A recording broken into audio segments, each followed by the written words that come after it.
ladies and gentlemen, children of all ages, welcome to another CryptoManiacs podcast. And Tass, I got to admit something, man. I'm a little bit of a fanboy today. I've been looking forward to this one for a while, this show specifically, because I remember it's probably, 3 or 4 weeks ago, you're like, how's this for a show? We've got Elmer from Like To coming. And I didn't even say anything, dude. Yeah, I got to talk about that shirt in a second too, man. But I was kind of like, I don't think I said anything for a while. I was just like, No. I was talking I about, knew you were happy, almost as happy as when I tell you Block Trades is coming on. By the way, did you send this out on Leo Threads? I haven't done it yet because I'm doing the intro. Once I get into the intro and then Oh. you start asking the questions, I'll get it out to Threads. Oh, okay. I didn't know how things worked around here. It's only been 2 I know. years. I'm trying to figure out how we do things. I'm still trying to figure it out. So Elmer Lynn is here from Like To, and man, it's an honor to have you on board. You've been kind of interacting with me for the past little bit now. I've been an absolute massive fan of Like To. I think it's like this exactly what Hive needs. I'm sure we're going to get into that, but I'll let Tass do all the things as I go and thread this out. But welcome, sir. Good to have you. Round of applause for everything you're bringing to the chain. So I'll let Tass do the. And I'm going to go and send this out so people come and check it out. So welcome, sir. Well, welcome, Elmer. Your first time on CryptoManiacs. Thank you for gracing us with your presence and your knowledge and what's going on. And what we like to do with new people is maybe give us a little background about A, how you found cryptocurrency, and B, how you found Hive specifically. Okay. Firstly, thanks for having me on. I think it's been a long time coming. I've watched a couple of your shows, and I've always wondered, who's I need to get on.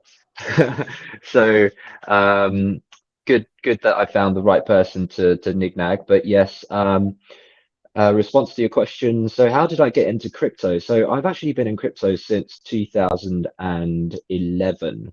So quite a long time. And I started in the mining business. So I was actually just running mining equipment from like graphics cards in the company that I was working for, like after hours, mining stuff like Litecoin, Bitcoin. At the time, it was still feasible. It was still viable to mine on computers back then. And what interested me about it was the fact that I could contribute sort of idle machines that are paid on floor space and get rewarded something. And back then it wasn't that lucrative. We're not talking about 20,000 Bitcoin here. We're talking about like $80, like $100 per Bitcoin, and like a couple of cents for Litecoin. So it wasn't, like what you think it is. And it didn't cost that much to do it either. So I just did it and thought, okay, look, I think this is going somewhere. I want to, get my hands nitty gritty and see where this goes. And I think by about 2014 or 2015, we already had that big 2013 run up to over 1,000 in Bitcoin. And that kind of confirmed to me that this is something to stay. I was really getting into reading a lot about things like economic freedom, liberty, self-sovereignty, all of these, very strong crypto themes. And I think that at that point, I also pretty much decided to go like all in and leave my job, like working in computing, and start sort of doing various crypto projects. At first, just kind of like contributing some code here and there, learning how to code. I started off with cloning Bitcoin, and then I'd clone, various other coins, and I'd learn how to build coins, and then see how we can integrate those coins into various kinds of real world use cases.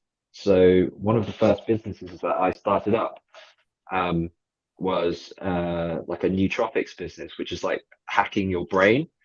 One of the things that I was using a lot during my days at work was taking modafinil, which is like this like you don't go to sleep kind of like brain drug, and it also increases your like mental clarity and focus so that you can do one thing for a long time and not get distracted by anything.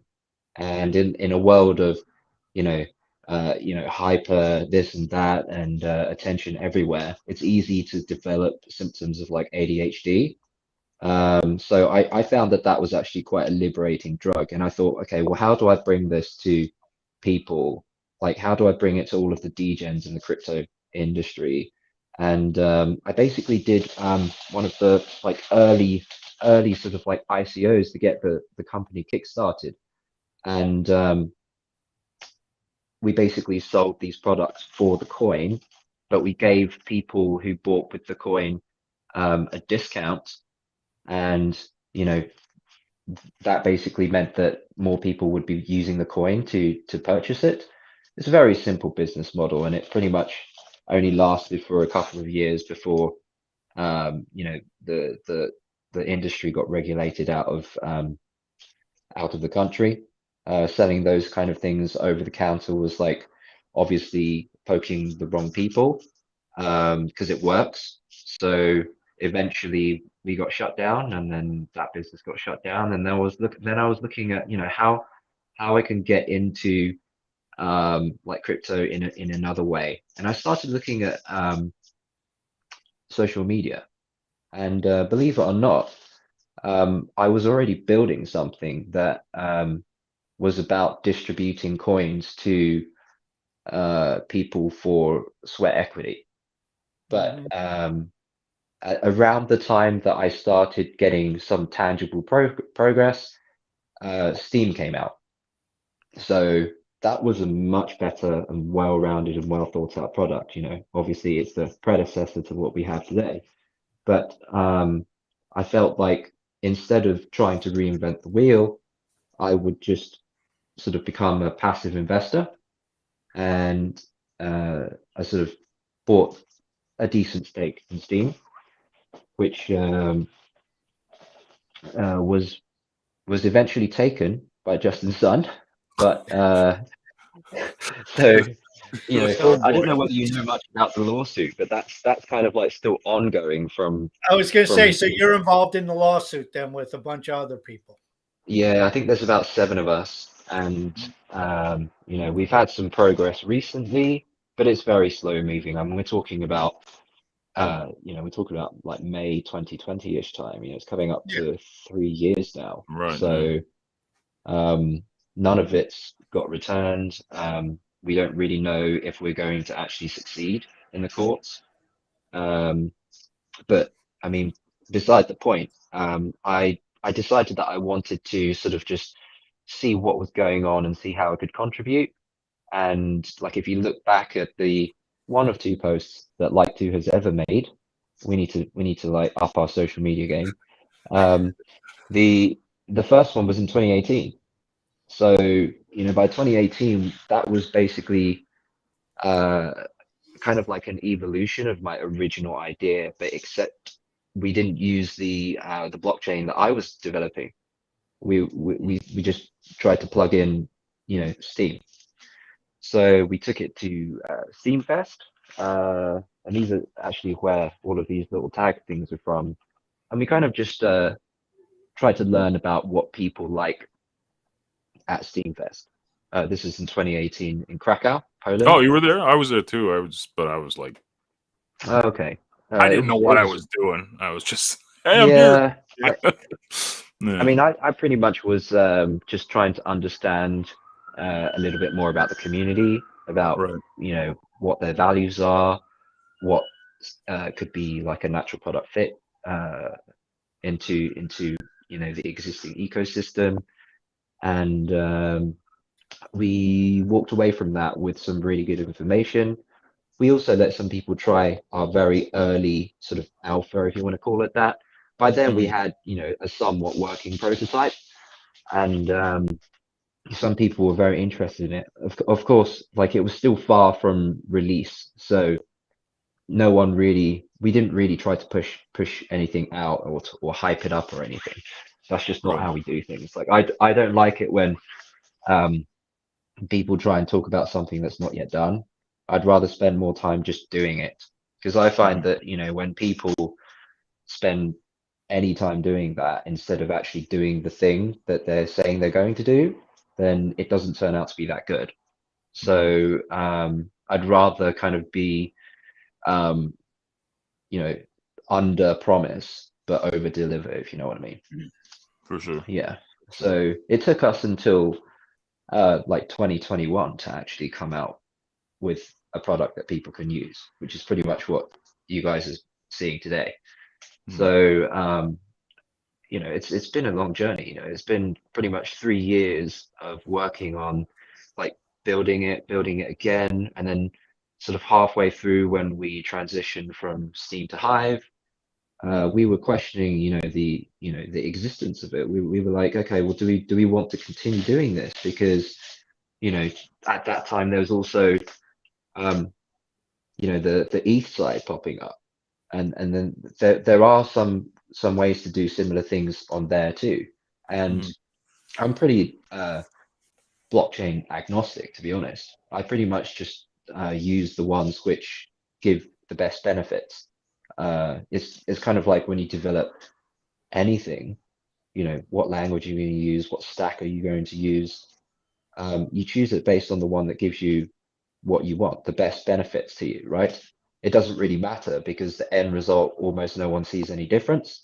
Right. So from our point of view, I was trying to build something that gives people a social media like experience, but with more self sovereignty, and trying to bridge traditional social media to, you know, crypto.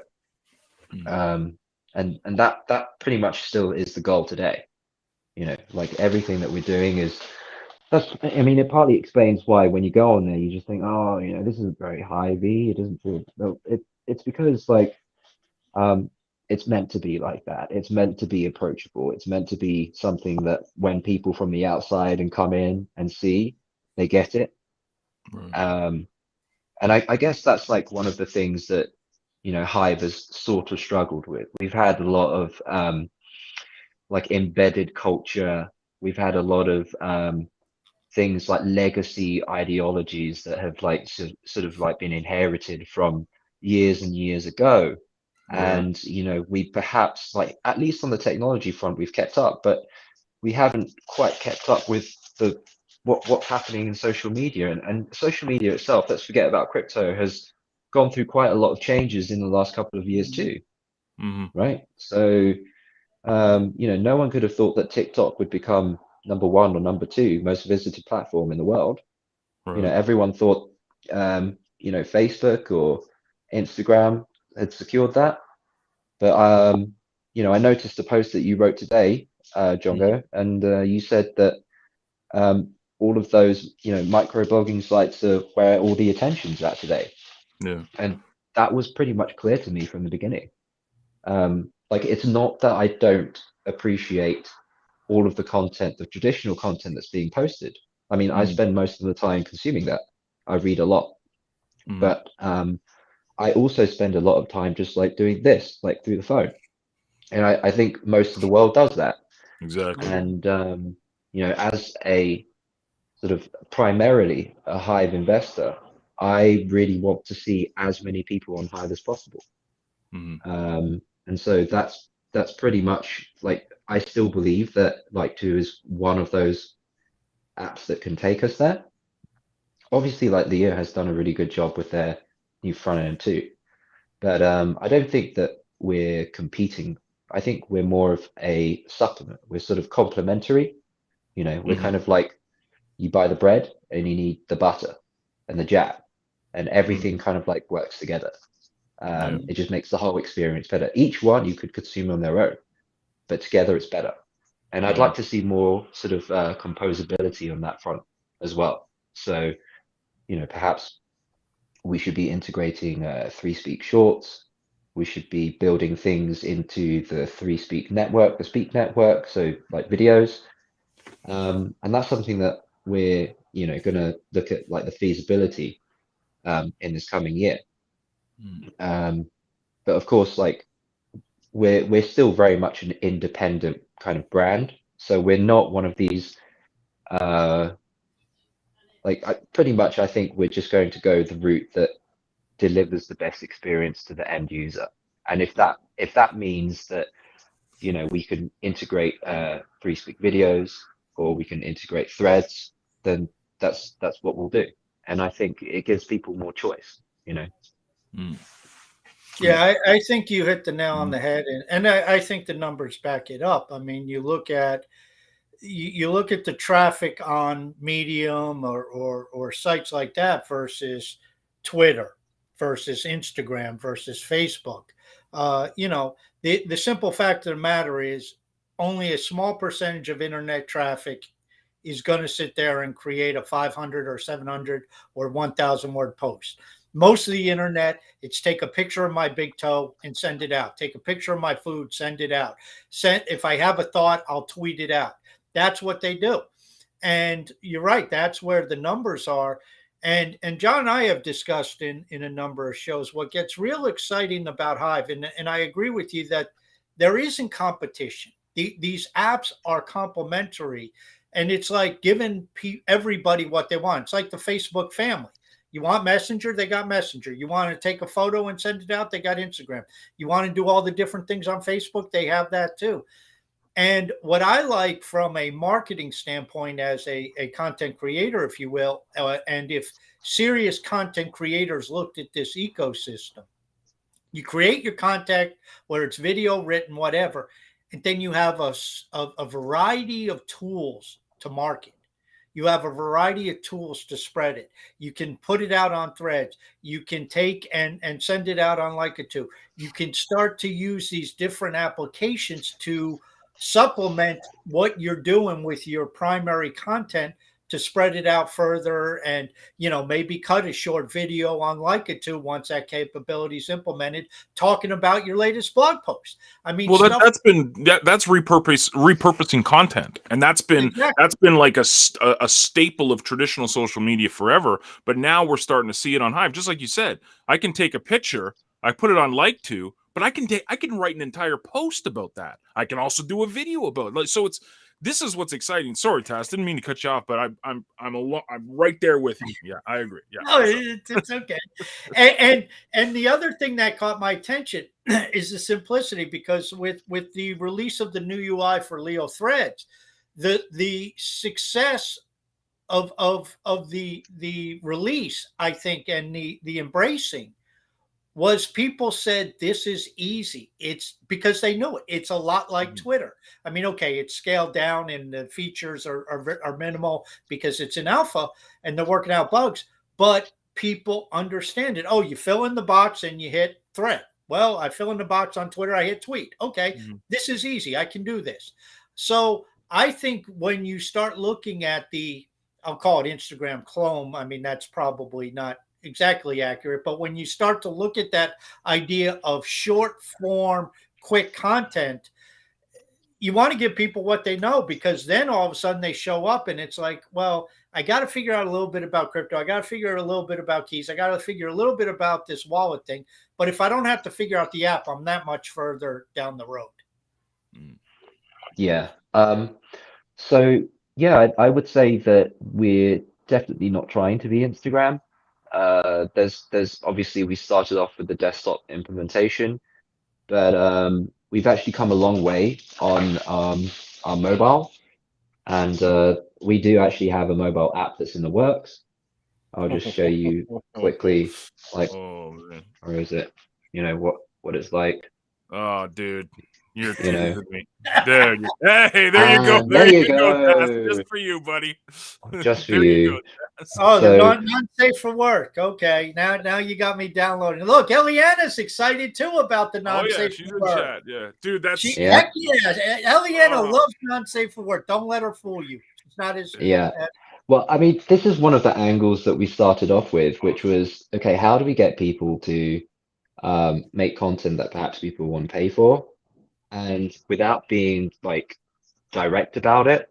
Right. Obviously, like OnlyFans, Patreon, and a lot of other subscription-based platforms took off in a very big way, Right. especially Mhm. over the pandemic. And I think that it's actually empowering to people, even though the platforms themselves hold a bit too much power over the users. Like they can Yeah. still, um, take away your earnings. They can also ban your accounts, that kind of thing. Obviously, once you plug in Hive, that's not going to happen. But it kind of addresses another issue on Hive, which is people just aren't willing to spend out of pocket, even though that's becoming, quite a normal thing across the interwebs. Right. Everywhere, everyone's willing to spend like, a micro amount that doesn't really, it's not a lot of money, maybe like $5 subscription to someone that like you really like and you would support. Yeah. I think that kind of culture is becoming um, quite common.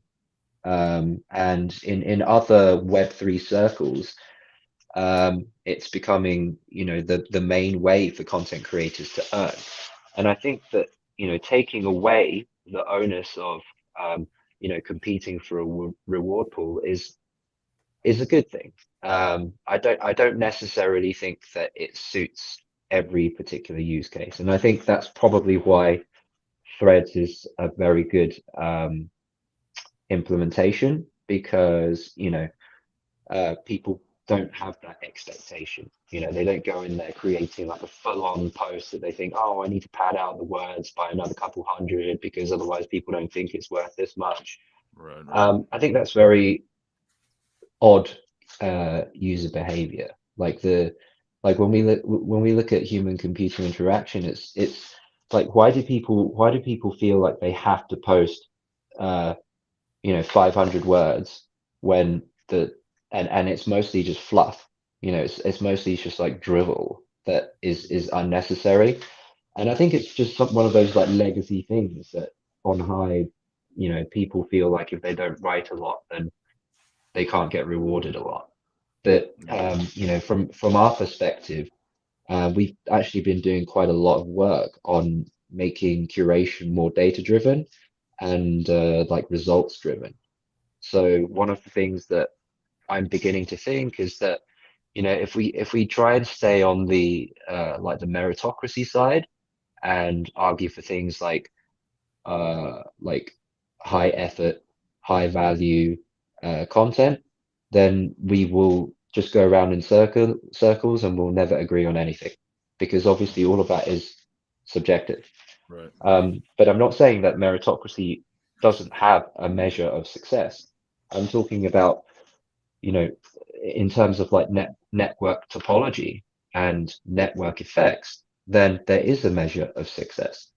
It's just how do we make it resistant to Sybil attacks? So there are things like, people might use views, say, like, I mean, not your views, but like how Page many views. views Yeah. on a Yeah. post, Right. page Right. views, Mhm. and that can be faked, obviously, because you can send like a bot army to visit the page, and suddenly you have like tens of thousands of views. Right. Um, so I'm really interested in like network interactions and how far your reach is on the network, and that's one of the reasons why we implemented React, which are like custom JSON interactions between accounts, because it's the most atomic unit of engagement that you can have with someone, and it doesn't affect like your voting behavior, none of that. But it also gives us information, and we can use that information to build really rich social graphs, and it tells us a lot about who is actually popular and who actually deserves to get more attention. Because I think most of the time, like when we think about something of value, we think about, okay, well, is this like a good piece of work? Or or do most people think it's a good piece of work? But really, I think we should be optimizing for, well, does this piece of content get us the desired network effects, which Mhm. help us to grow? And I think that as a a metric would be better. And so, we've decided to go down that route a little bit more. We've been doing a ton of like network studies. It's basically like revisiting a lot of what the traditional social websites have already done. But now we have all of this open data that, we can interrogate from the blockchain for free. And we can do a lot of the stuff that these traditional places won't let us. You can't just go to Twitter API and say, oh, I want the social graph for this person and everything that they've done. Like they won't give you that. It's closed. Right. So just by virtue of having this open um, blockchain for everyone to view and do their analysis on, we're already winning. But what we need to do is we need to expand on the social graph. We need to get more people to interact with each other. And over time, this becomes something of like inherent value, right? Mhm. I was talking about how our pictures, like over time, can make Hive more valuable. And the way that I see it is every picture can be tagged with metadata, including like a label on the actual picture. And that label tells you something about what is in the picture. So at the moment, there's no way for me to go on Google and just say, right, well, I want, pictures of shoes, and it would be difficult for them to tell me exactly what the shoe is. But the thing Mhm. is, like, if we're building a database that's also public about what is in the pictures, and it's all being indexed onto the Hive chain, then eventually, if you want to say run an AI model on that, then you can build much better stuff with it because there's all of the context applied there. Like you don't have to do um, machine learning or you don't have to give an AI like the task of figuring out what's in the picture first because the people have already done that. They've already labeled the critical things in the picture. And Mhm. why would you want to label things in the picture? Because people might be searching for it. When you optimize for attention, then you're encouraging people to fight for that attention. And I think that's where Hive excels. It's really Mhm. good at doing that, but only if enough people care about it, right? And only if there are people on the other side as well, like who want to capture that attention. So one of the things that I did was I bought a fairly large stake. I spent like $3 million buying nearly 2 million coins. And Mhm. I did that because it's not just an investment. It's a way for me to capture attention. And you'll notice that there is a lot of platforms that have launched, but they don't get much attention. And Mhm. that's because Hive is the power for you to capture that attention. Exactly. Through one of the studies that I do, brain energy, I can look at what the fair price is, the fair value price, and what the spot price is trading at. And then the gap between the two is actually the surplus or the what do you call it? Like what's the opposite of surplus? Deficit. Uh, the deficit. Yeah. So we can capture the deficit. When the spot price is below the fair price, it means that you can actually capture more attention because it's kind of like, paying people a lot less to work, right? Like if I purchase a lot of Hive and people are willing to work and produce this amount of value, but I can capture that with a much cheaper price, then I'm winning in terms of attention. So that's one of the reasons why I purchased Hive. It's not just because I'm making an investment. It's an investment into capturing part of the attention that's existing on Hive. And the great thing about Hive is that um, we didn't do any sort of like marketing or advertising or hyping or promoting or anything like that. You'll notice that I'm not really about that. There's a time and place for it, but I don't think it's ready yet. Some other people, perhaps like they call me down. I think they think the same. There's going to be a time when we let the floodgates up, Mhm. and when that time comes, and I believe it's very soon. I think people will suddenly get that. Oh, ding! oh my God, I can't believe I missed this, you know. And, just like I talk about in my thread sometimes, I think the Lindy effect is a real thing.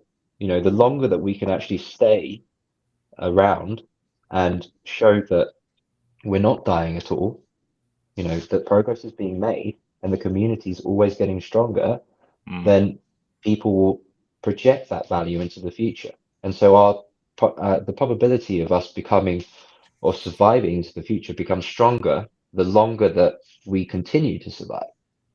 And I think that works in terms of value as well. So if you think about, like, from just a casual observer point of view, I looked at what was being posted on Like Two at the beginning compared to what it is now. Well, that's working. So not only are there more people, but the quality of what is being posted is better because we have to be selective with limited ability to reward, and so mm, people are beginning to fight for that attention, and that's kind of what we want. And we just want to kind of enhance that a little bit more with more data and more statistics and understanding user behavior from an on-chain perspective. mm. Yeah. Dude. I think what you're saying, it also can apply to individuals too, because of views. I've been going back through some of my old posts and amending them, updating them, refreshing them, taking Steam out and putting Hive where applicable, and cleaning it up. And what I wrote 5 years ago compared to my writing today has changed enormously, and that the quality of the content has changed enormously. And so, I think when you have people who, what did you just say? You said that you'll get people who say, I get it. Why did I miss it? I think when that light goes off and people realize what's before them and the opportunity, then, even though this is social media, people start to take it more seriously. And I think it is because of the monetization. And now, once you have the monetization in some way, shape, or form, it changes it from just, we'll say the old, from a hobby to a job or to a business. And those who come in with the long-term intention of building, like you said, value. I love that word, value, because I look at Hive today compared to a year ago, and I can tell you, and I don't know what the price did today compared to 365 days ago, but I can tell you the value today is significantly more than it was a year ago. And I feel very confident that because of what's taking place, not only the Lindy effect, like you mentioned, but some of these other things that are taking place, like with Speak Network, with these different apps, that a year from now we will be exponentially more valuable than we are today, because I see an actual acceleration as you get the interoperability to whatever degree between the different apps, between the user base, and we start to eliminate this tribalism that I'm a Leo guy, I'm not going to use Leica 2, or I'm a Leica 2 person, I'm not going to use Leo, or I'm a CTP person, I'm not going to use Threads. That has to go away because it all feeds the same pot. Yeah. Well, I mean, one of the things that we decided not to do, and I remember very early on, was that you mentioned that it would be useful for us to have our own token.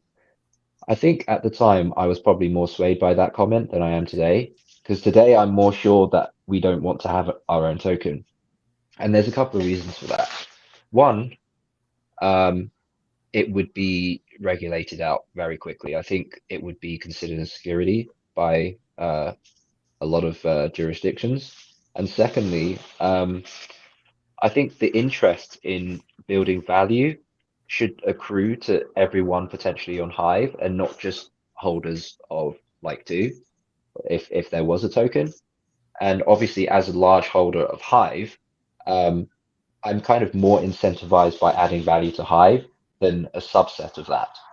And because of the way that Hive works, the value, like the accretive value, is coming from all of it being added onto Hive. And we don't have, for example, like gas fees or anything like that, where it's, like burning a supply or whatever. So um, I think being pointed and sticking to the one thing is kind of like sacrificing short-term potential gain for a longer gain. You know, I'm not trying. I don't really have a need for selling my own token. Like I don't need to raise money. So I'm.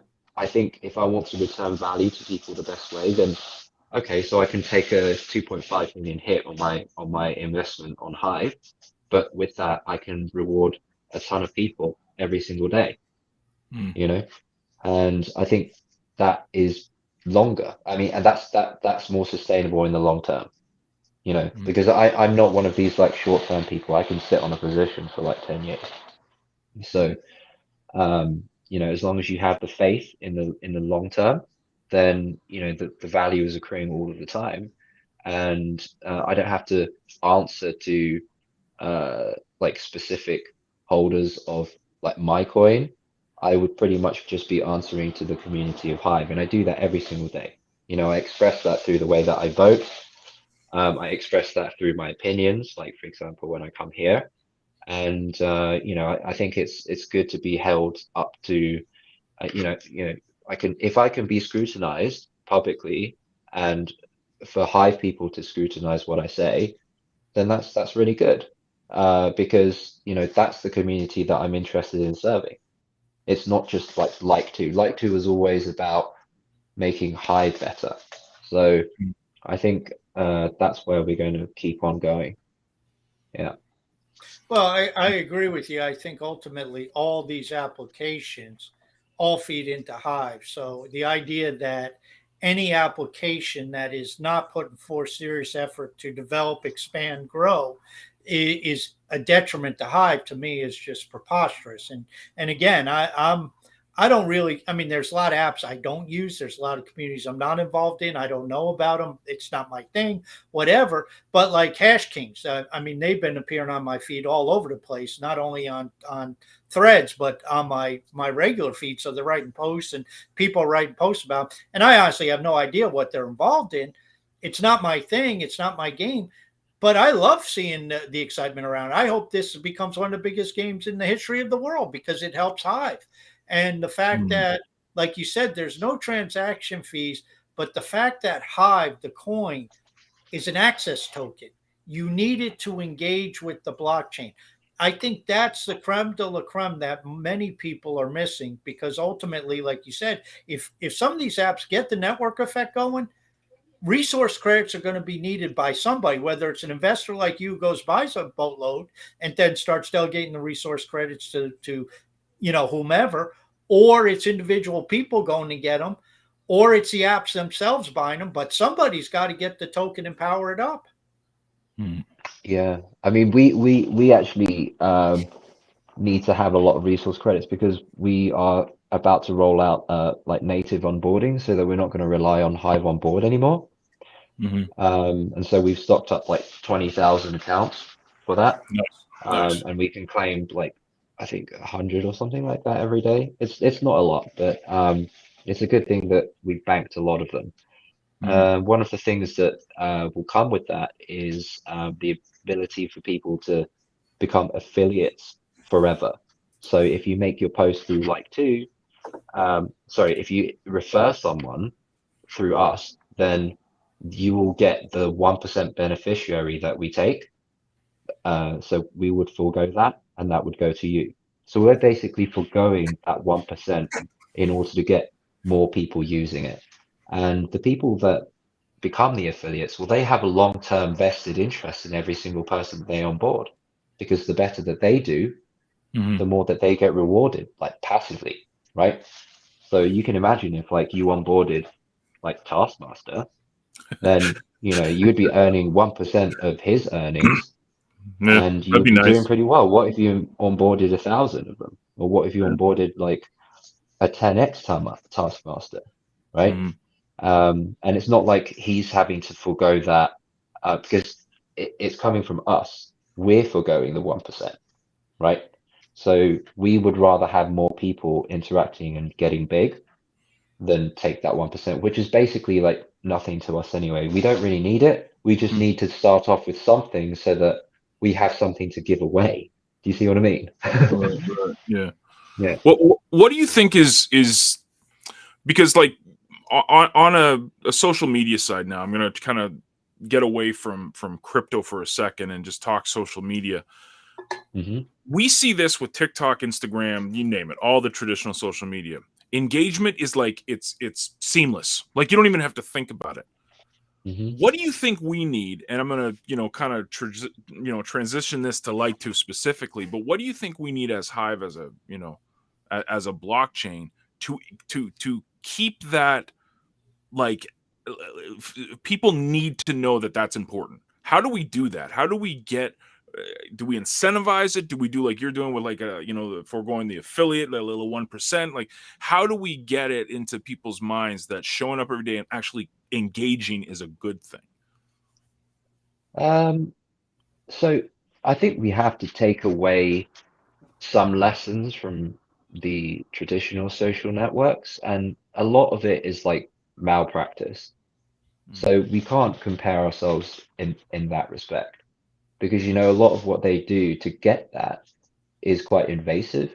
So right. whether it's like Good point. listening through your microphone and finding out like what you are talking about and then showing you results based on that, or looking at your cookie history, all of these things have become a well-greased machine in Web 2.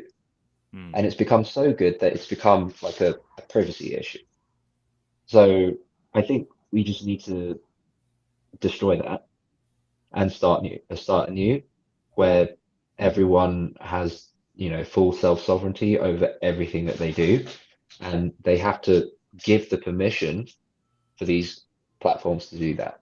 So, like for example, on Like 2, there's nothing that we can do. You pretty much everything has to be a signed transaction through like keychain. So mm, there's almost nothing that we can do to capture. So that's why we resort to looking at what's going on chain, because once it's through, it's on chain, everyone can look at that, it's fair. But a lot of these other platforms, they're doing it through coercion. They will send you notifications like every day, twice a day, a couple times a day, telling you, oh, like, okay, someone's posted a new post, and you see it as a convenience, but really it's a raid on your privacy. Um, it's a raid on other people's privacy. And a lot of these practices wouldn't exist if people were more self-sovereign. So I don't really think that that's necessarily an advantage that we should give to those social sites. In terms of how do we sort of bridge the gap, because obviously like there's a big gap between what we're getting and what they're doing. Um, I think we just need to transition from um, the demographic of people becoming all crypto users without knowing it. That's I think the way to go about it. It's kind of like uh, maybe at the beginning when I was into crypto, no one was into crypto. Like no one I knew was into crypto, like in 2011. And now in 2023, like pretty much anyone I speak to has probably had some contact with crypto. But they're all kind of like degenerate gamblers at the moment. They're not really using anything of like value. right. Yeah. Um, Even the and crypto so influencers are that way. yeah, like at the point where people are kind of describing certain, are you a crypto person? Well, but at some point we have to expect that everyone is going to be on crypto. And Mhm. when that happens, then we don't have to worry about that. The problem is most people aren't. And if they are, they're on the wrong things, right? Right. They're not on Hive. Yeah, So, I'm a true believer that we are going to see, and quite frankly, Elon Musk is bringing this idea to the forefront. The point in time down the road where social media and finance are two separate things, I think is going to go away. I think there's a definite merging of these ideas of these sectors, if you will, or industries, and it's all going to be a digital platform. And through the digital platform, yes, you have your social media engagement, you have your ability to do social media activities, but you also have the financial component, whether it's rewarding content creators or it's tipping, whether it's going to marketplaces, buying stuff, subscriptions, whatever it's going to be, it's all going to be integrated together. And so, like you said, at that point, it's like you're not a social media influencer and then somebody else, a crypto person. They're all one and the same. It's like, well, I just use the platform, and what's there is there. Yeah. I mean, you can see that already with, early days, like a select few people were considered influencers. But, as the time has moved on, the behaviors of those influencers, say 5 years ago or 10 years ago, is now pretty much commonplace among everyone, right? And so we're seeing a shifting of this Overton window of like what is actually like our values of what an influencer is constantly shifting as the Mhm. demographic also shifts, right? Mm. As more and more people behave in that particular way. One thing that was considered like fringe is now the norm, and then there's the new fringe. So, um, there's only a disparity because there's a massive disparity in the number of people who are participating on the things that we're building at the moment. And, over time, I think that will just naturally shift over. Like the forces are already pretty much written in stone, to be honest. The way that Elon is handling things, like banning links to Nostr and um, you know, talking about free speech maximalism whilst doing things that are completely against that. I think that these social platforms have um, a lot of bad times coming for them. It's just I think they've already peaked, and Mhm. they won't die over the course of like a year, but it will be like a long, slow, like gradual, gradual decline into like a dead heartbeat. It will have like little pulses, and eventually it will just be like a straight line at the bottom. And I think um, at the same time, these self-sovereign places will rise up because, like you said, it's not really about um, like being social. It's really just about how people spend their time, right? Mhm. Like not even money. Like money is like an artificial thing that we came up with to kind of moderate how people allocate their time. That's pretty much what it is. But we're all spending time. Like none of us can say that we're not spending time. You could be sitting there doing nothing, you're still spending time. It's just not very valuable what you're doing probably. But how can we attribute value like to the time that we're spending? That's the problem that the internet wasn't originally created to solve, right? We didn't have like a native attention token. There was no way to kind of like look at, well, your time is valuable this much, or this other person's time is valued this much. There's no way to work that out. But we're gradually, getting to the point that we can do that. Like the reward pool is just a very simplistic view of how to, reach a crowd consensus on what people consider to be valuable. But I think um, it will be better over time. I don't think it will be as it is today forever. I think there's a lot more like data science that we can do, and then and it's not just computer science either. It's mostly like studies on uh, like cryptonomics and like for the first time, if like more than 50% of people are living in this new paradigm where people have true property and freedom and liberty, then that's when we can start talking about how can we get these big systems, the macro systems in our society to fit around that. You notice how at the moment everyone talks about, the value of like crypto and they talk about it in terms of like USD. Well, like if you're denominating everything in USD, you're not really escaping the system still. Talk about how much something is priced like natively in BTC and stick to that, right? And then, you know, um, ask for people to pay for your goods and services, not based on the price of USD, but in BTC, just a fixed amount of BTC. I think that's when most people are participating, that's something that we can do. But the problem is when most people aren't participating, we keep going back to that original system. So we have to get more people to own it, and then they can consider that to be the standard. Yeah, I was going to ask you if we can go a little bit abstract, and I'm sure you're aware of the theory of the network state or the decentralized network state, and you Yeah. kind of touched upon it. And how do you see things evolving? Because my theory is very simple. Our government system, all the different iterations. I mean, they go back hundreds of years. They were designed in a time when we were in a physical realm where you were geographically meant something and people dealt face to face, and that's the way it was. And now we're in this, especially over the last 30 years, and it's only seems to be growing, this digital space that is just expanding and morphing. And whether you want to use the term metaverse or multi-worlds or whatever terminology you want to use, but these abstract ideas that seem like we're heading in that direction, let's just say.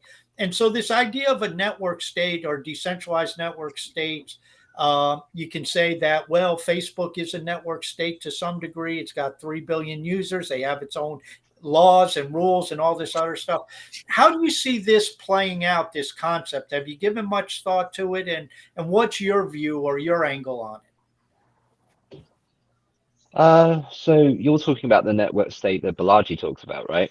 In his book. Yeah, or derivatives off that. There's many people who've opined about it. I've written about it. But what are your thoughts about that kind of concept?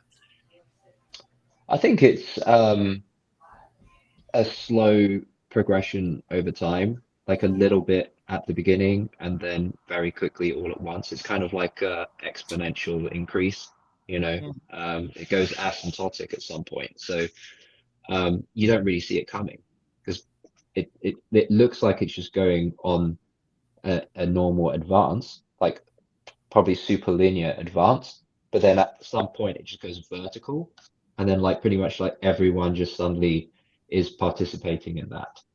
And like when like the thing is the amount of time it takes for it not to be there and then for it to be there, you can imagine when it's a straight line, well, what's the time segment just before the vertical line above? It's very difficult to see the gap, right? It goes from not being there to being there like pretty quickly. And up until then, it just seems like it's not happening. Hmm. So I feel like really, again, for me, it's just about the amount of time that people spend, because that's kind of like the finite thing that we have, right? And well, until we can kind of escape, like yeah, be dying. Like if we can figure out immortality and kind of upload our brains or whatever, but that's really out there. Um, let's just assume that we're not going to solve that for a while. Then I think it's mostly just about like the relative amount of energy. So that's like the time and effort and whatever they're doing that they spend on imprinting themselves into the digital world. That's kind of like a general definition of what I would consider the metaverse. And at what point do we cross over that is more important than what's happening in the physical world? You know, it's kind of like there was a Bruce Willis movie about how like everyone has like a robot and it's like a perfect replica of Surrogates. themselves. Yeah. Surrogate. I remember And that movie. yeah, it's an interesting movie because I think it explores some of these themes, right? Like, Mm, at what point is society full of people who are just like, they're not really people. They're just like surrogates of their real selves. mm. Um, and there are so many benefits to that. Obviously, in the movie, it's because they can't be killed and they can look the best forever. But that's kind of like the same reason that people are interacting online as well, because they can pick and choose, the shades that they want to show, right? Mm. Hmm. So I think like we're getting there, but the thing is like we still have our physical body to take care of. So it will be difficult for us to truly escape until we can digitize our brain and consciousness.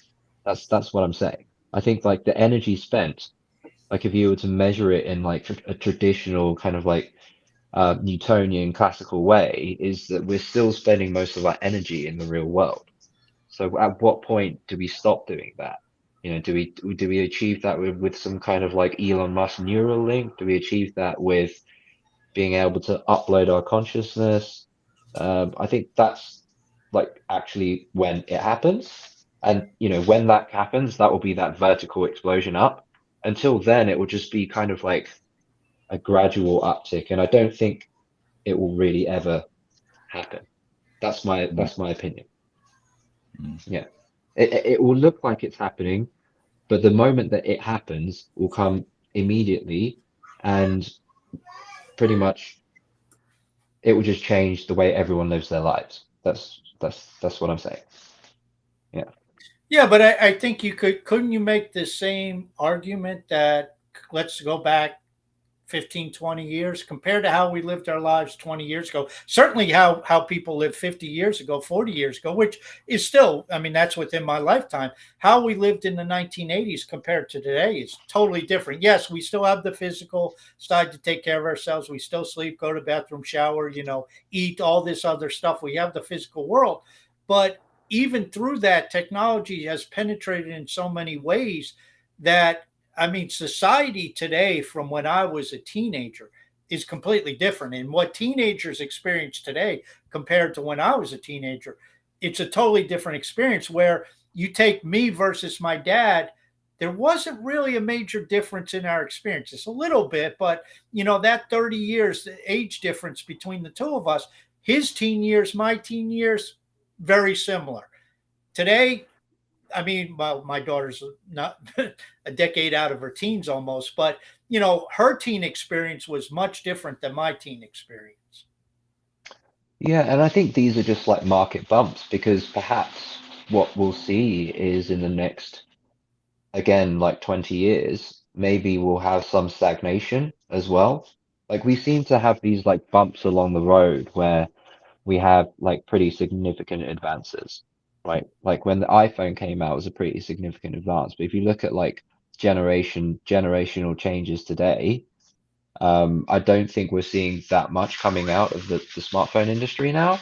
And I think that perhaps that we've already had one of these like bumps where, between generations there was a big difference, but from this one to the next one, maybe not so much.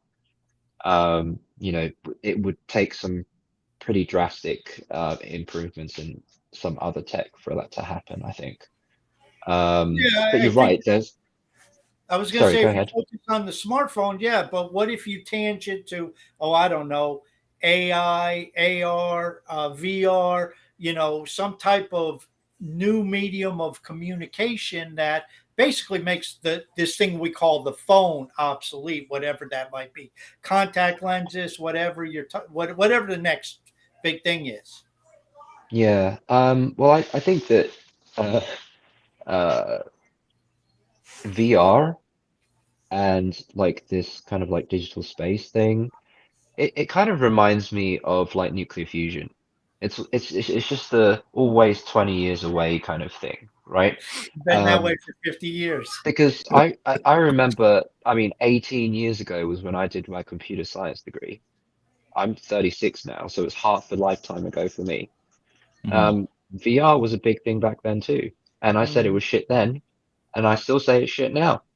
mhm. So, they said, oh, in 5 years it will be blah blah. But the thing is, for me, it's just always been 5 years away or 10 years away, Mm. and 10 years later, it's still just nowhere near where it needs to be. Like I feel like it's the difference between tackling like um general AI, like artificial general intelligence, AGI, and kind of just the kind of like the models that we have now, like the natural language models. It's not the same thing. There's one that's like a very, very difficult problem, right? Which is like simulating actual consciousness. And then there's another one which is just um like pretending um pretending to be conscious, but it's not actually conscious. Hmm. And I think that there's a big difference between that, and that the gap is possibly much bigger than we expect. It might take, for example, um, for quantum computers to become like consumer level, and in the same way that phones are right now, for that to happen. But quantum computers are another thing.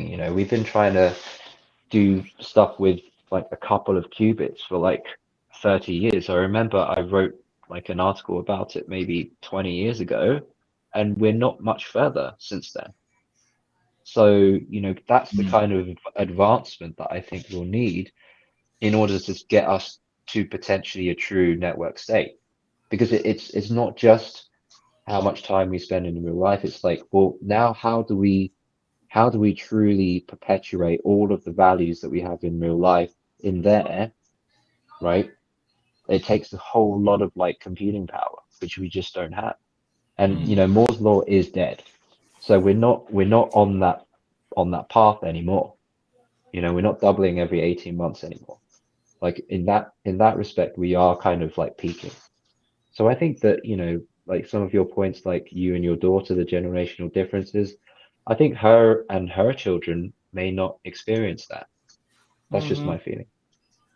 Yeah, that could be true. I mean, it's I'm by no means an AI expert, but what I can tell from the AI field is it still looks to me that we go back to this basis premise of computational power, more data, mash it together. Okay, we're getting better with the data, better labeling systems, that type of thing, but it's still massive computational power, massive amounts of data mashed together, and this is our AI. And you can get A and I, you can teach certain things, but at the end of the day, the stock trading program trades stocks. It doesn't even know what a dog, let alone a horse is, and I don't care. No, I want it to trade stocks. I don't care what the other stuff is, but like you said, that's not consciousness, that's not thinking, that's not learning, that's just repetition, that's data yeah, and that's processing. one of the things that I have issues with about, for example, ChatGPT. It's that the extent of the knowledge is always going to be the extent of human knowledge. It's an Mm-hmm. expert system that relies on the wisdom of the experts which trains it. It's never going to come up with knowledge that is beyond anything that humans already know. Mm-hmm. And what's worse is that it doesn't even know what is like factually correct or not. It just takes like the average of what it sees everywhere, like what Right. everyone is saying. So if everyone was saying the Earth is flat, that's what it would say.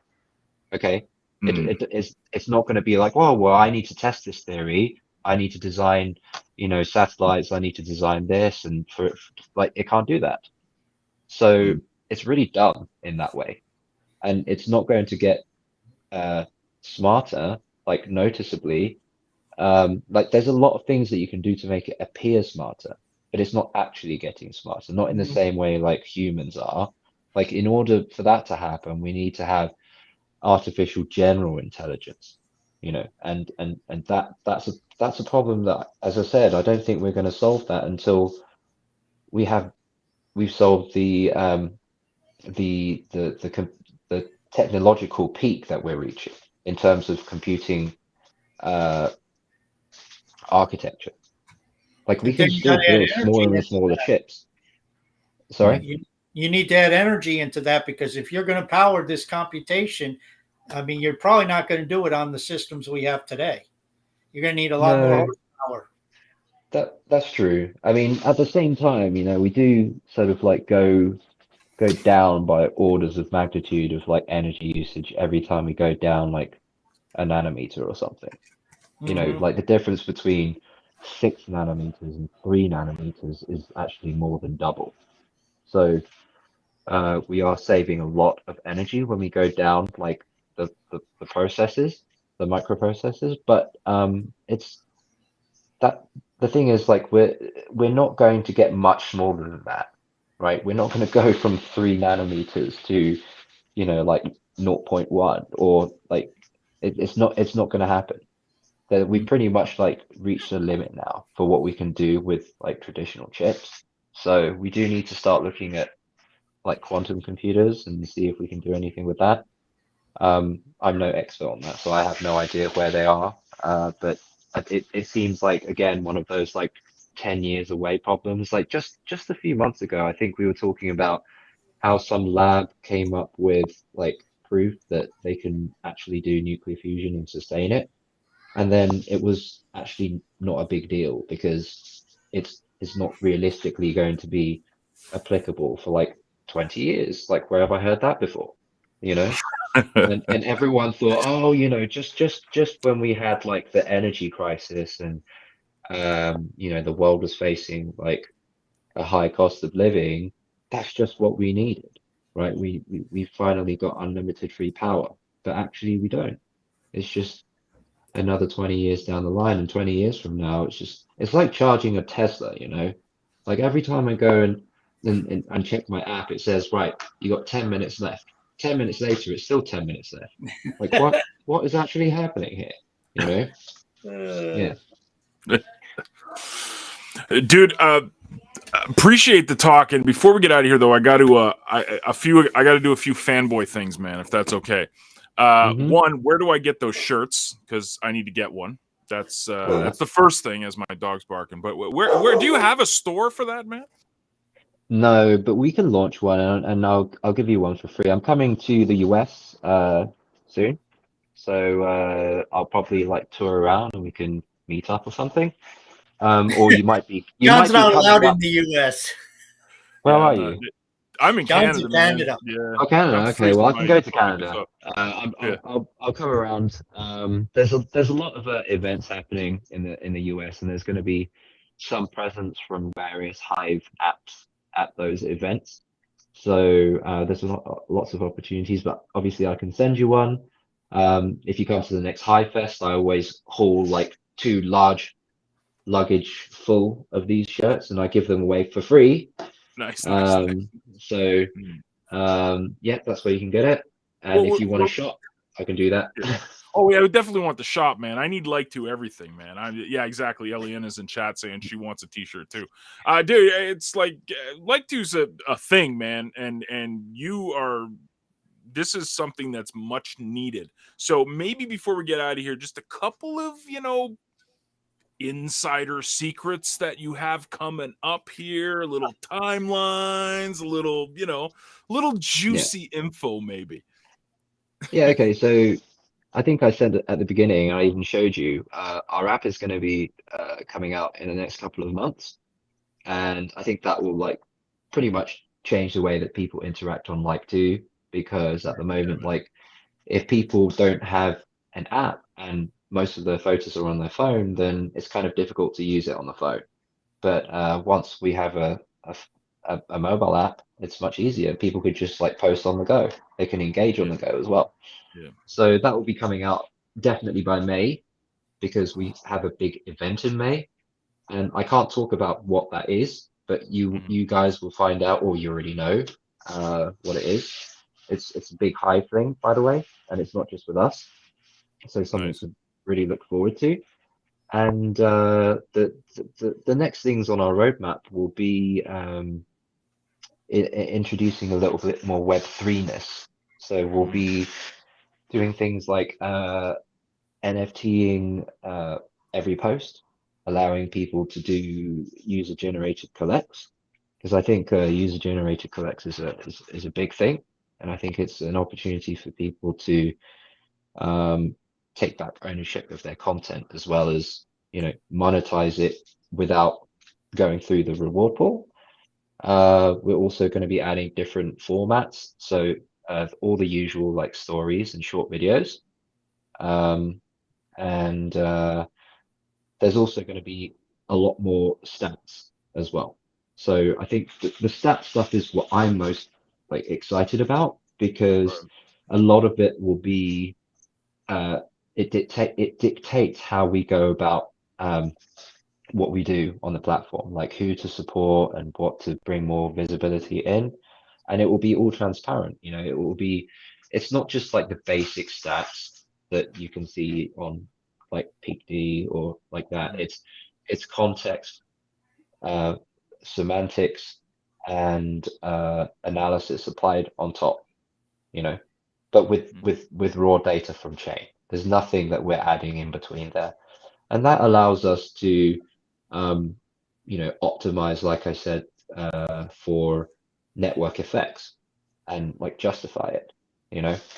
And I think that will enhance the user experience quite a lot, because the people who are actually bringing um, the most amount of value will actually most likely get rewarded for that. And I call this the democratizing the curation. And I think that that's a pretty big game changer in the sense that it's algorithmic, but it's based on tangible network effects that we can Mm-hmm. observe. And Nice. I think these are more valuable than subjective valuations of content. There's no AI that can tell you this content is better than that one, you know. So Yeah, we agreed. just have to go by something that we can actually measure and say, okay, we think that this benefits Hive the most, and Mm-hmm. so we're going to reward that one the most. Yeah. Nice. So the app, some regular stuff like stories, short videos, and a lot more promotions. Oh, onboarding affiliates, right? So we'll have that. Um, and we'll start directing some of our resources on actually campaigning, doing adverts and that kind of stuff, doing more sort of like social media stuff. I don't know if you saw the video that we made when we went to High Fest, stuff like that. Dude, Did you see really? it? No, I didn't see it, but now I'm gonna Uh, go and find it. Okay, just search like two on YouTube. It'll be Okay, on there somewhere. Mhm. cool. So we'll make more stuff like that. Like I hire a friend who's like a professional videographer. Mm-hmm. So we'll like continue to produce more videos like that and maybe run some kind of like Apple versus PC type ads, except like, Web 2 versus Web 3, similar kind of things. Um, Nice, yeah. nice, Let, nice. let me ask you and interrupt John's fanboy for a second. Sorry, Uh, yeah, Yeah. no, it's all right, John. You mentioned you're kind of blockchain agnostic, even though you made an investment in Hive. You did it for a variety of reasons other than just the financial investment, although that's obviously a piece of the consideration. What is your view? I mean, we've talked a lot about Hive and some of the issues. What's your view over the next 3 4 years? How do you feel about Hive? What's your level of optimism? Where do you see things going in your from your perspective of this is what we're doing well? We've already covered some of the things that there has to be a change maybe in the mindset of let's say the culture, if we can use that word. Where do you see things going, and how's your feeling about Hive specifically? Yeah, that's a good question. You know, I'd be lying if I said that I didn't think it was, going to be super bullish. And I think that um, part of the reason I made the investment I did was because I wanted to be a big part of shaping that future. Mm-hmm. So I think we have to take, like, it doesn't matter really the size of your investment. I think we have to do the best that we can, each and every individual, to maximize the value of that. So it doesn't matter whether you invested $1 or $1 million. I think, we should all try our best to try and make that as valuable as possible, given that, we spend some of our energy on Hive every day. Mhm. So in terms of that, I mean, I'm tracking a lot of like Hive-wide stats as well. And I see most of them just pretty much going up consistently despite downturns in the price. Mhm. So, that's contributing towards a very healthy amount of brain energy. And I think the brain energy at the moment is the best thing that we have to measure the fair value of Hive right now. It doesn't take into account things like the splinter lands, which obviously itself is pretty volatile in terms of like its effects. But obviously that's a big thing that we're missing out. And it also it doesn't take into account things like, big curation teams and like big delegators, because part of the energy equation is, both sides. It's like the curators and the content creators. So when we have these like big delegation projects, I personally would like to see more people participating in manual creation, curation themselves, Mm, because I think that's a big component of like discovering better content and getting like crowd consensus and their brain energy into the creation of these new hives. mhm, Um, I think that's what gives it more value. And if we're saying that, oh, delegate to this and that, uh, and because we know better, it feels like kind of like a dictatorship to me. I don't really like that kind of thought process. So I think that's just part of like, the cultural evolution that we're going through. But I think that over time, because of the underlying currents of community growth, these will smooth out on their own. It mhm. would be very difficult to go on like to right now and sort of criticize people posting what they do on there, because the moment you start doing that, you're like, well, you're basically turning away normal social media now, Mm. right? Like I had someone talk to me the other day and they were trying to argue that they think that um only quality stuff should be voted on. And it's like, uh, What's quality, right? I don't want to have this conversation anymore. I Uh, hear you, man. like Mm, how much time do we spend um, debating this? We should spend it on trying to uh, grow the network as much as possible. And I think in every corner of Hive that is actually happening. It doesn't matter whether like the project is big or small. It's all growing. So I think we need to lean on each other a lot more. We need to like, instead of being like two is just like two and three speak is three speak. We need to have some of that three speak slash like X like two stuff going on. Okay, because people love these crossovers. You know, mhm, Gucci slash Adidas, that was a really big sellout. And Supreme LV, really big sellout. Like this is in the fashion world. And people love these kind of like collaborations because it's kind of like a case where one plus one really doesn't equal two, it actually equals three. Hmm. So I think we need to make more effort to try and integrate each other and not try to be our own little sandbox. And I think that's going to happen because that's how we win. mm, That's how we win versus everyone else. And that's the one war that's worth winning. The war that we're like that people fight within each other, that's it's worth nothing. Like mhm. the we win when we stand out to the rest of, well, to the world, and people want to come to us, you know, and then we're the best platform for everyone to come to. And we're not going to get there on any of our individual efforts. Like that's just not going to happen. When I think about Hive, I couldn't possibly recommend Hive to people based just on like two. Whenever I recommend people on Hive, I talk about everything that's on Hive. I Mhm. pick out the best of everything there. And that's because Hive is best when it includes everything. It's impossible to say, okay, well, you know, just Leo makes Hive the best. It's impossible to say that, like as good as they are and as good as Peak D is, imagine any one of those things just on their own. It would be very difficult to justify that's what makes Hive great.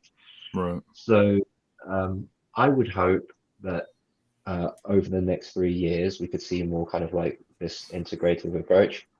And I know for a fact that a lot of these operators, like DApp operators, are holding back on going kind of like all in on promoting and hyping our products.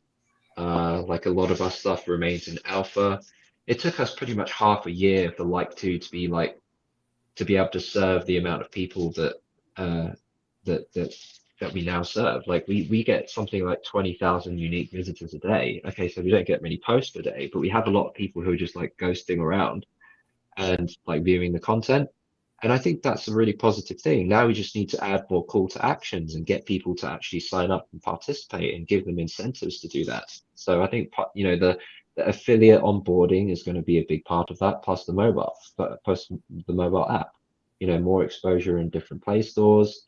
That built-in incentive to have a vested interest in every person that you refer, and also just having all the usual like features that you would expect from like some of the best apps right now, like TikTok, Instagram, OnlyFans, Patreon.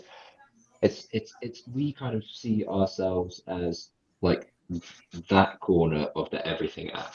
There's like the Medium side, there's like the Twitter side, there's like the video side, but we're kind of like in the more on the TikTok, Instagram, Patreon side. Let's call it that. Yeah. Nice. Dude, So I think. Yeah, sorry, go ahead. Go ahead. Sorry, I hope that kind of like answers your question. I think that you're right a lot of the time, Taskmaster, that a lot of these like wild price swings are pretty much just like collusive like manipulation by probably the Koreans, and like I'm disgusted by it, frankly. But over time, thankfully, we have a system that allows real stakeholders to gradually take that power away from them. And so when everyone decides to kind of kick off and go all in with their promotion, I think that's when we'll see that happen. And it's kind of like what we saw with Splinterlands, except every sort of app has its own growth trajectory. And at some point, they will experience the same thing. And at some point, most of them have already experienced that. And then together, that will be like a huge amount of network effects. Like if one app takes off next, it may not make that much of a difference, but let's just say, that one app then paves the way for the next and the one after that. And then we just have a chain of like 10 apps, which all take on like 500,000 new users. Then suddenly, the critical mass is like on another order of magnitude. So I think I'm not worried about it at all. Like I'm quite happy to sit. Yeah. I was going to say you answered the question. You focus a little bit more on token on the coin price, which I'm not really that concerned either. But because markets are markets, they go up, they go down. Markets do crazy things. I've watched markets for 30 years, all different types, and they do what markets do. But you're right. I think the fact is these different apps are all experiencing their own growth curves, whatever they may be, and when you put them together, many of them are on exponential growth curves. They have high growth rates. I mean, yes, if you're starting with 25 people and you go to 50 people, okay, 25 extra new people is not a lot in quantity, but that's doubling your user base. That's significant growth in a 6-month period of time or whatever the time frame is. And we have a lot of that going on. And then the cross pollination where I can go use Views, I can go use Like2, I can go use Leo, I can go use PD. And in fact, I do use many of these apps. 3Speak, I do use many apps over the course of a week or a month. ActiveFit. And that just adds even more value because then you get super users who are super users in terms of 4, 5, 6 different apps. And that person brings more value to the table than, say, somebody who just signed up and used ActiveFit. Not that you don't value that person, but the first person carries even more value in your models and in your data. And so I think, yeah, I mean, that's what I was looking for. Where do you think we'll be in 3 years? And you see in the next couple of years, all these growth curves starting to come together, that it's just going to be exponential in totality. Yep, exactly. Good summation. Yeah, I don't really care about price that much either. If I did, I wouldn't be, powered up. I'd be crying about being down $2.5 million. I'm not crying. Yeah. Yeah. Yeah. It's interesting hearing you and then hearing guys like they call me Dan too. You guys very similar in the approach of like, I just saw the value and I'm here. And you said it earlier. You said 10 years. Like that's you're totally fine sitting on something for long term. And the majority of people in crypto seem to be I want the green candles. I want the green candles. I want the green candles. That's all I care about. I don't care about anything else. I just want to see things go up. And it's like, I don't know if that's the right approach. I think you got to sit. Markets, because they'll go down as quickly as they go up. I think like the thing that you have to get out of your system is like what Dan likes to call like the distress selling. Like when you invest an amount that's like more than that if it was to go to zero, then it would affect you too much. Then that's when you can get emotionally affected. And I don't think anyone can operate at the optimal kind of like wavelength if that's always on their mind. So like you have to be like completely comfortable with like the size that you're getting in with, and like have just like any home, which is just like stability in your home. You don't want to be like on the streets and being unable to feed yourself because of your investments in crypto. Do you know what I mean? Like you got to have a well-rounded life. And the thing is, like, I do spend a lot of my time on Hive, like too, mostly, but I'm an athlete as well, so I spend a lot of time building my sort of like physical self so that I can have a stronger mental self. Like for example, I run more than 10 miles every day, like every day. And during that time, I'm thinking about things in my brain without the presence of a screen. And it helps me kind of like sort out everything in my mind whilst I'm doing something, different. I don't even drive 10 miles every day. Since I got out of work, I don't even drive 10 miles a day. Too funny. Yeah. He runs it. Oh boy. Okay. Well, I type 10 miles worth of data on the blockchain each day. How's that? That's all I do. You grow up one day, Task. You'll be something. Don't worry. I'm still hoping. Yeah. Elmer, dude, appreciate the talk. Appreciate everything you're doing for Hive. And like I mentioned this in the post that I did earlier, it's like seeing threads and seeing Like2 kind of starting to get more and more embraced.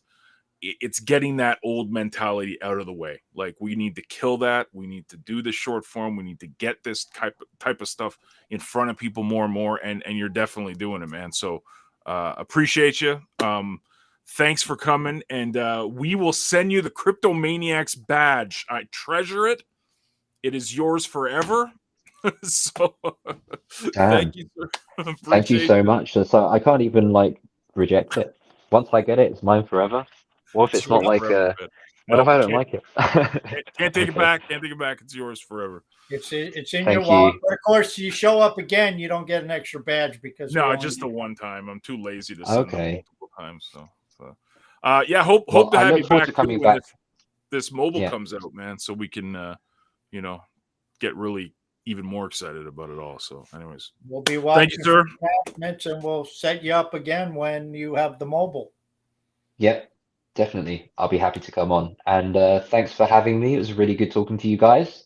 For sure. And remember to check out like2.com. I'll always be there. I pretty much have commented to every single person on the platform that's ever posted. So I'm one of the most active people who operate a DApp. Yeah. Legendary. Appreciate you, man. All right. Thank you.